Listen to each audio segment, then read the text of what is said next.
बहू मटर पनीर तो बना लो।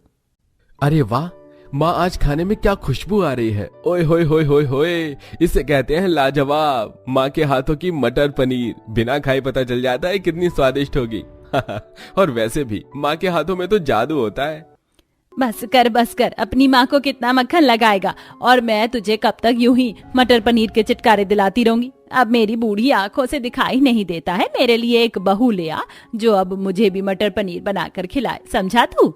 अरे माँ, क्यों शादी वादी के चक्कर में फंसा रही हो मुझे?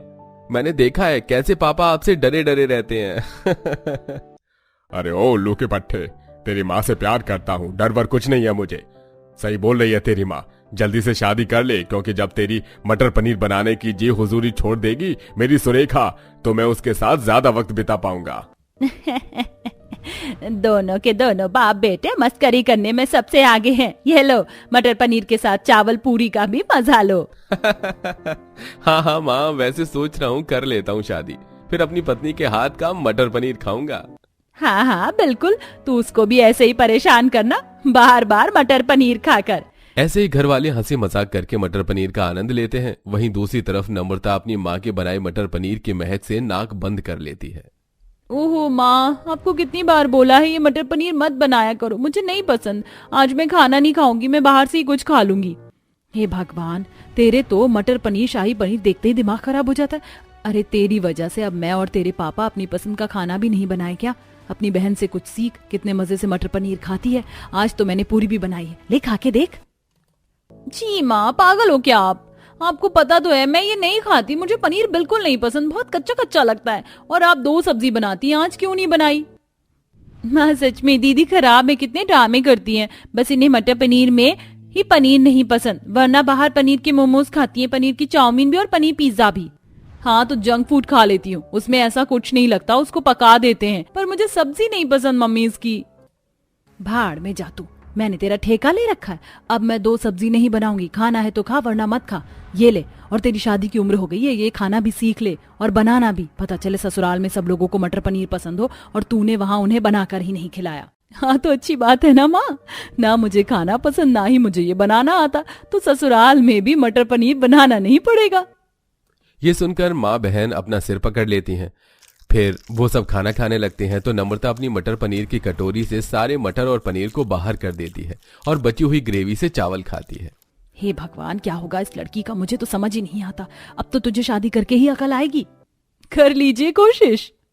कुछ ही दिनों में लता अपनी बेटी के लिए रिश्ता देखना शुरू करती है। वहीं पंडित द्वारा सुरेखा को नम्रता की फोटो पसंद आ जाती है। दोनों के परिवार वाले आपस में बात करते हैं और देखते ही देखते अरुण की नम्रता से शादी हो जाती है।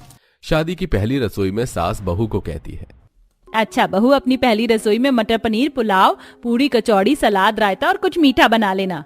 क्या? मटर पनीर? नहीं, ऐसा नहीं हो सकता। माँ की बात सच हो गई क्या? बहू तू ये क्या बड़बड़ा रही है? तू मटर पनीर बना तो रही है ना, तेरे पति की फेवरेट है मटर पनीर और हम सब भी खाना चाहते हैं। माफ कर दीजिए माँ जी, मुझे मटर पनीर बनानी नहीं आती, आप फिर कभी खा लेना। आज मैं दाल मखनी और जो आपने बोला है वो सब बना देती हूँ। अच्छा ये भी ठीक है।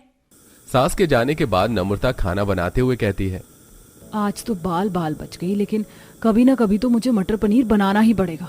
आखिर मेरे पति का पसंदीदा जो है। फटाफट दाल में सीटी आ जाए फिर मैं पकाने शुरू करूँ। चावल पूरी तो तैयार है, सलाद काट लेती हूँ जब तक। कुछ ही देर में नम्रता खाना तैयार कर लेती है और अपने ससुराल वालों को खाना खिलाती है। अरे वाह बहू, खाना तो बहुत अच्छा बनाया है, लेकिन मुझे तो लगा था सुरेखा तुम अपनी बहू से आज मटर पनीर बनवाओगी और हम वही खाएंगे। अरे हाँ नम्रता, तुमने मेरे लिए मटर पनीर नहीं बनाई? अरे बहू अगली बार बना देगी, फिलहाल आज यही खा लो। उसने आज अपनी पसंद से बनाया, तुम्हारी पसंद फिर कभी सही। ये भी ठीक है, ये लो बहू तुम्हारा शगुन। शुक्रिया पापा जी। अगले दिन सास उसके पास खाना बताने आती है। बहू पहले ही आलू बैंगन की सब्जी बना देती है। अरे बहू आज तो मटर पनीर बना ले। अरे माँ जी, आपने बताने में देरी कर दी, मैंने तो पहले ही आलू बैंगन की सब्जी बना के रख दी है। कोई बात नहीं, मैं फिर कभी बना दूंगी। ठीक है बहू। ऐसी नम्रता सास के बार बार मटर पनीर बोलने से पहले ही नम्रता कुछ न कुछ अपनी सहूलियत के हिसाब से खाना बना दिया करती थी, जिससे सास परेशान हो जाती है। अब तो घर वाले भी बहू के हाथ का मटर पनीर खाने को तरस गए थे। तो एक दिन ससुर नम्रता से कहता है, बहू आज कुछ भी मत बना देना, बहुत दिन हो गए तुमने अपने हाथ का मटर पनीर बनाकर नहीं खिलाया।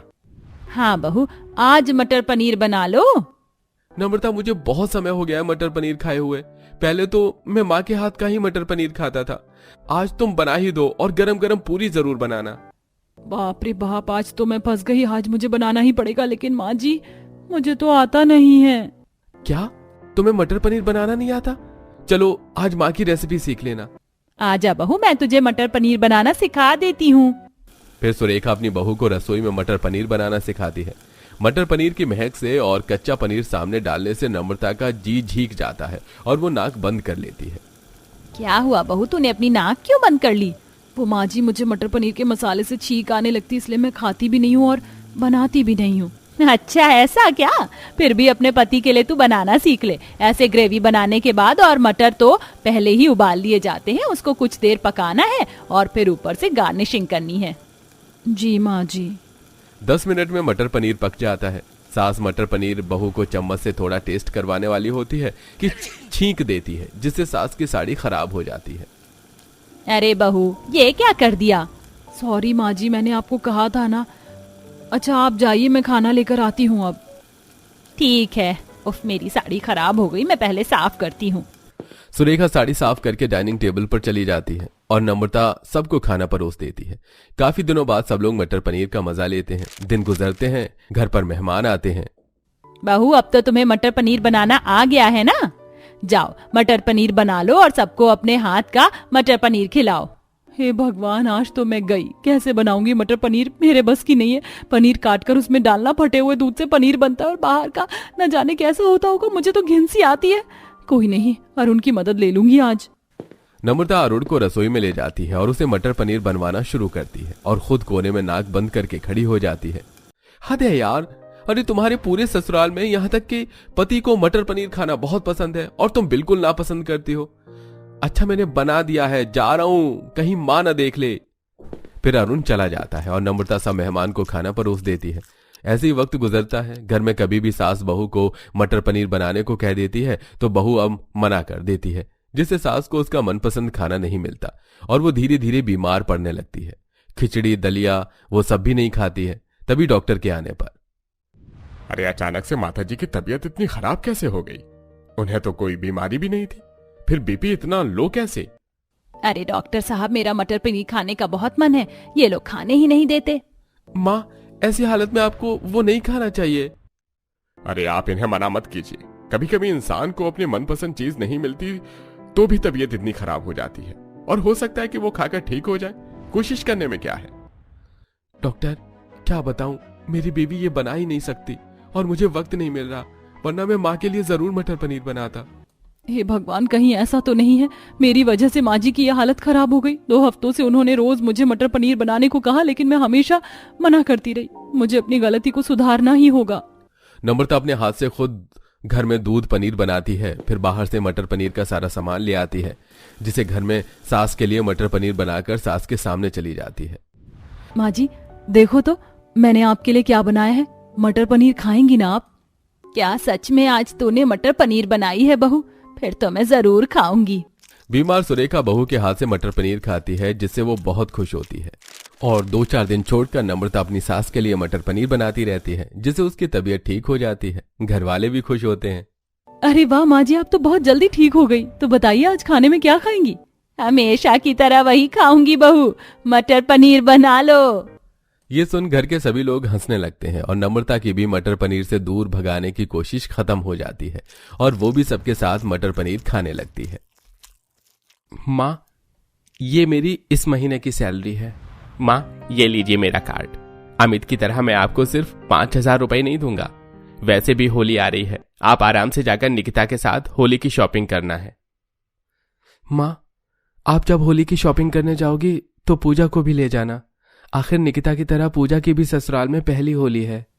मेरे सौतेले बेटे, तू मुझे इतने पैसे नहीं देता कि मैं वो सारे पैसे तेरी बीवी पर लुटा दूं। जब तेरी बीवी से मैंने दहेज मांगा तो तू ही आया था अपनी बीवी को बचाने की मेरी बीवी गरीब है, वो दहेज नहीं दे पाएगी। अब तू बता, तेरी इस बोझ को कौन संभालेगा? तू तो सिर्फ 15,000 रुपए कमाता है, भला 10-15 हजार से घर चलता है क्या? छोड़िए ना माँ जी, ये तो रोज का ही है। होली आ रही है, होली से पहले क्यों अपना मूड खराब करना। शांति की बातें सुनकर अमित और पूजा वहां से चले जाते हैं। अब इसी तरह 2 दिन बीत जाते हैं और शांति अपनी अमीर बहू और बेटी के साथ होली की शॉपिंग की प्लानिंग करने लगती है। माँ, कुछ दिनों बाद होली है, अब नहीं करूंगी शॉपिंग तो कब करूंगी? चलो ना आज ही जाकर सारा सामान खरीद लेते हैं।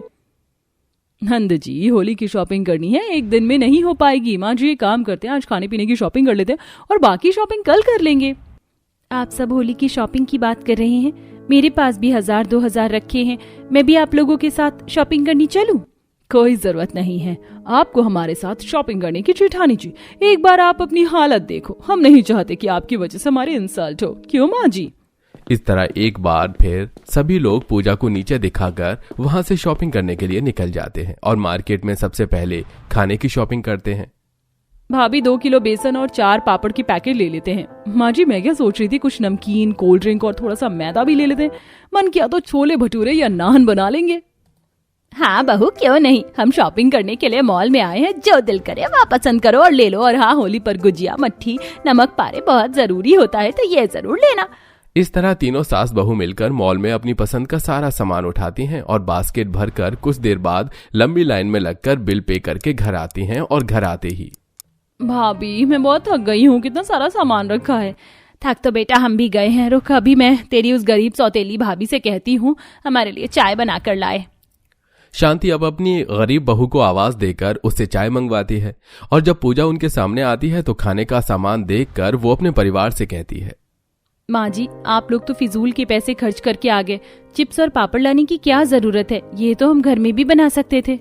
बनाने को तो हम बहुत कुछ बना सकते हैं जेठानी जी, पर हम आपकी तरह गरीब नहीं है। हमारे पास इतने पैसे हैं कि हम अच्छे से सामान परचेज कर सकें। हर बहू, तुम हमारे मामले में दखल ना दो तो ही अच्छा है, क्योंकि हम नहीं चाहते कि तुम्हारी वजह से मेरी प्यारी बहू की पहली होली खराब जाए। शांति की ऐसी बातें सुनकर पूजा की आंखों में आंसू आ जाते हैं और वो खुद ही घर में पापड़ और चिप्स बनाने का सोचती है और रसोई में जाकर थोड़े से आलू और साबूदाना को उबाल लेती है और छत पर जाकर पापड़ और चिप्स बनाने लगती है। और अगले दिन एक बार फिर तीनों सास बहू और नंद होली की शॉपिंग करने के लिए बाहर जाती हैं। हाँ जी, परसों होली है और आज देखो मार्केट में कितनी भीड़ है। अच्छा हुआ जो हम आज ही आ गए। भाभी अच्छी है ना ये पिचकारी, पर देखो ना कितनी महंगी है। भैया कुछ तो रेट कम करो। मैडम, इस पिचकारी का हर जगह यही रेट है। अच्छा ठीक है भैया, ये पिचकारी दे दो और 4 पैकेट बड़े वाले बलून भी दे देना। बहू तुझे कुछ और लेना है तो बता। माँ जी, मुझे अभी स्प्रे कलर, गुलाल और होली के कपड़े भी लेने हैं। मैं सोच रही हूँ कि सूरज जी के लिए होली वाली टी-शर्ट ले लूं। बाकी मैं तो एक प्यारी सी सफेद रंग की अच्छी सी साड़ी लूंगी। और भाभी भांग भी तो लेनी है, बिना भांग की होली कहाँ पूरी मनती है। हाँ हाँ बेटा, पहले इतना सामान तो ले लो, बाकी का सामान दूसरी दुकान से ले लेंगे। इस तरह तीनों सास बहू अलग अलग दुकान पर जाकर पहले होली के लिए गुलाल पिचकारी लेती हैं और फिर जाकर होली के लिए एक अच्छे से बुटीक से होली के लिए सफेद सुंदर कपड़े लेती हैं। तो वहीं पूजा अपनी पुरानी सफेद साड़ी को होली के लिए घर पर तैयार करती है। वहीं अमीर देवरानी सास नंद के साथ होली की सारी शॉपिंग करके घर आती है, जहां वो लोग देखते हैं कि पूजा बगीचे से कुछ फूल तोड़ कर लाई है। जेठानी जी, फूलों की होली खेलनी है क्या? होली कलर की ही खेलने में मजा आता है। नहीं निकिता, ऐसा नहीं है। मार्केट में आजकल अच्छे कलर नहीं आ रहे हैं, इसलिए मैं खुद घर में ऑर्गेनिक तरीके से कलर बना रही हूँ। फिर हम सब इन्हीं रंगों से होली खेलेंगे। माफ करना भाभी, हमारा आपके साथ होली खेलने का कोई प्लान नहीं है। हम अपनी होली की शॉपिंग करके आ चुके हैं और प्लीज आप हमारे साथ होली खेलने के सपने छोड़ दो। माना कि आप दोनों की ही इस घर में पहली होली है, पर हम नहीं चाहते कि आपकी होली हमारे साथ बीते। हर समय काजल, शांति और निकिता पूजा को नीचे दिखाने में लगी रहती हैं। ये देख काजल के पिता काजल को डांट देते हैं। क्या हो रहा है? माना कि बड़ी बहू तुम लोगों की सगी नहीं है, पर वो मेरी सगी बहू है। खबरदार अगर मेरी बहू के साथ किसी ने बदतमीजी से बात की। बहू तुम फिक्र मत करो, तुम्हारी पहली होली भी बाकी लोगों की तरह अच्छी जाएगी। अब तुम जाकर इन फूलों से ऑर्गेनिक कलर बना लो। मैं भी देखता हूँ कौन तुम्हारे रंग में भंग डालता है। पिताजी आप ही हैं हमारे साथ, वरना ये लोग तो हमें घर में भी न रहने दें। उस दिन पूजा के ससुर भी अपने घर वालों को सुनाकर पूजा के साथ होली के रंग बनाने के लिए आंगन में बैठ जाता है। ये देख पूरा परिवार अमित और पूजा से जलने लगते हैं। कुछ देर में पूजा उन फूलों को उबालकर उनमें चावल का आटा मिलाकर ऑर्गेनिक कलर बनाती है। देखते ही देखते होली का दिन आ जाता है और होली वाले दिन। अरे माँ जी, आप अभी तक तैयार नहीं हुई और आप सूरज जी चलिए ना, बाहर मोहल्ले में सब हमारा इंतजार कर रहे हैं। सबने होली खेलनी शुरू भी कर दी है। अरे भगवान, चल तो रहा हूं, रुक जाओ थोड़ा। अरे तुम लोग बाहर होली खेलने जा रहे हो, एक बार बड़ी बहू को भी पूछ लो, वो भी तो इस घर की बहू है और उसकी भी तो पहली होली है ससुराल में। सुनिए जी, वो गरीब बहू बेटे आपके हैं, मेरे नहीं। आप ही खेलो उसके साथ होली। इतना बोलकर सूरज, काजल, शांति और निकिता बाहर होली खेलने के लिए चले जाते हैं। जहां वे लोग एक दूसरे को रंग लगाते हैं तो वहीं कुछ लोग एक दूसरे पर पिचकारी मार रहे होते हैं और कुछ लोग डीजे पर डांस कर रहे होते हैं। भाभी चलो भांग वाली ठंडाई पीते हैं। हाँ हाँ, क्यों नहीं। अब पूरा परिवार मोहल्ले में लोगों के साथ बड़े ही मजे से होली मना रहे होते हैं तो वहीं पूजा भी अपने ऑर्गेनिक कलर लाकर अपने ससुर और पति को लगाकर होली की शुरुआत करती है। हैप्पी होली बहू। जाओ तुम भी बाहर जाकर होली खेलो, क्योंकि तुम्हारी सास और नंद देवरानी तो तुम्हें पूछने से रही। पूजा का ससुर ये बात बोल ही रहा होता है कि तभी उनके घर में एक लड़की बाल्टी में पानी लेकर आती है और पूजा के ऊपर फेंकती हुई कहती है, हैप्पी होली भाभी, चलो हम सब बाहर होली खेलते हैं। ये अमीर गरीब लोगों को पूछते नहीं, पर आप तो हमारे ही जैसी हैं। अब पूजा उस लड़की के साथ अपने कलर लेकर बाहर जाती है, जहां कुछ गरीब लोग आपस में एक दूसरे से ऊपर पानी डालते हैं तो कभी गुलाल लगाकर गले मिलकर होली सेलिब्रेट करते हैं। कुछ देर बाद शांति, काजल और निकिता के चेहरे पर खुजली होने लगती है और वो खुजली से परेशान होकर घर में आकर बैठ जाते हैं। भाभी, माँ, ये क्या हो रहा है? चेहरे पर इतनी खुजली क्यों हो रही है? बहू, तूने पैकेट वाले कलर देखकर तो लिए थे, कहीं एक्सपायर डेट वाले तो नहीं उठा लिए? मैं तो थक गई चेहरे पर खुजाते हुए। वो लोग परेशान होकर घर में होली न खेलकर बैठे होते हैं। तभी वहां थोड़े से पकौड़ी और पापड़ लेने के लिए घर में पूजा आती है और वो अपने परिवार को परेशान देख उनसे कहती है, अरे ये क्या हो गया आप सबको? आप सब अपने चेहरे पर इतनी खुजली क्यों कर रहे हैं? और इतने मोटे मोटे दाने चेहरे पर? हो ना हो कलर रिएक्शन कर गया होगा, इसीलिए मैंने कहा था बाहर की केमिकल वाले रंग मत खरीदो। मैंने घर में ऑर्गेनिक कलर बनाया है। पर कोई बात नहीं, आप जल्दी से मुंह धोकर आओ, मैं नारियल का तेल आपके चेहरे पर लगा देती हूँ, इससे आपको राहत मिलेगी। जेठानी जी, आप हमारी मदद कर रही हो, ये जानते हुए कि हमने कभी नहीं चाहा कि आपकी होली अच्छी जाए, फिर भी आप हमारी होली अच्छी करने के लिए हमारी इतनी फिक्र कर रही हो। आप लोगों ने भले ही मुझे अपना ना समझा हो, पर हैं तो आप लोग मेरे अपने ही। चलिए पहले मुंह धोकर आ जाइए, केवल पानी से। पूजा के कहने पर वो सब लोग मुंह धोकर आते हैं। इसके बाद पूजा उनके चेहरे पर नारियल का तेल लगाती है और पूजा की अच्छाई देख काजल, शांति और निकिता उसके बनाए हुए रंग हाथ में लेकर उसके गालों पर रंग लगाती हुई उसे होली विश करती हैं। हैप्पी होली जेठानी जी, अपनी इस अमीर घमंडी देवरानी को माफ कर दीजिए। अब से मैं आपके साथ कभी भी बुरा व्यवहार नहीं करूंगी। और होली तो रंगों का त्योहार है, आज के दिन तो सारे गिले शिकवे भूलकर गले लगाए जाते हैं। क्या आप हमें माफ करोगे? ऐसी बात करके मुझे शर्मिंदा ना करें आप सब। इस तरह पूजा सबको माफ कर देती है और अब घर के मर्द भी आ जाते हैं, जिनको सारी बात बताई जाती है तो सब खुश होते हैं और अब पूरा परिवार एक दूसरे के साथ गले लगकर एक दूसरे को हैप्पी होली विश करते हैं।